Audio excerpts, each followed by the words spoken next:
আসসালামু আলাইকুম রহমতুল্লাহ নাহমাদুহু ওয়া নুসাল্লি আলা রাসূলিহিল কারীম আম্মা বাদ। প্রিয় দেশবাসী, আল্লাহ রসুল সাল্লাল্লাহু আলাইহি সাল্লাম ইরশাদ করেন, আত-তাজিরুস সাদুকু মান নাবিয়্যিনা ওয়া সিদ্দিকিনা ওয়া শুহাদাই ওয়াস সালিহিন। বিশ্বস্ত ব্যবসায়ী কিয়ামতের ময়দানে নবী রসুল সাহাবায়ে কেরামদের সঙ্গে জান্নাতে থাকবে। হালাল ব্যবসা এবং বিশ্বস্ততার সাথে যদি কোনো মানুষ ব্যবসা করে, এই ব্যবসা হবে তার জন্য ইবাদত। এই ব্যবসার উসিলায় সে নবী রাসূল সাহাবায়ে কেরামদের সাথে জান্নাতে থাকার সুযোগ পাবে।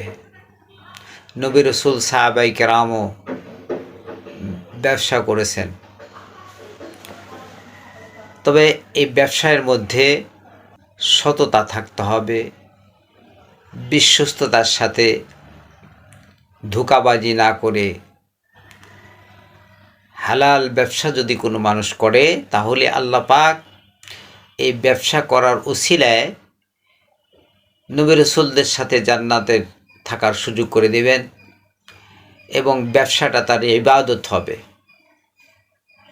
এই জন্য আমরা যেখানে ব্যবসা বাণিজ্য যাই কিছু করি না কেন, শুরুতে আমার নিয়তকে ঠিক করে নেব যে আমি ব্যবসা করতেছি। নবী রাসূল সাহাবায়ে কেরাম ব্যবসা করেছেন, এই জন্য আমি ব্যবসা করতেছি।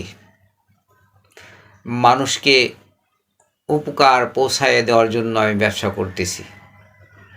আমি হালালভাবে বিশ্বস্ততার সাথে মানুষের সঙ্গে প্রতারণা ধোঁকাবাজি না করে আমি তার নিকট দ্রব্যমূল্য পৌঁছিয়ে দিব। এই রকম যদি কেউ নিয়ত করে, তাহলে তার এই ব্যবসাটা ইবাদত হবে।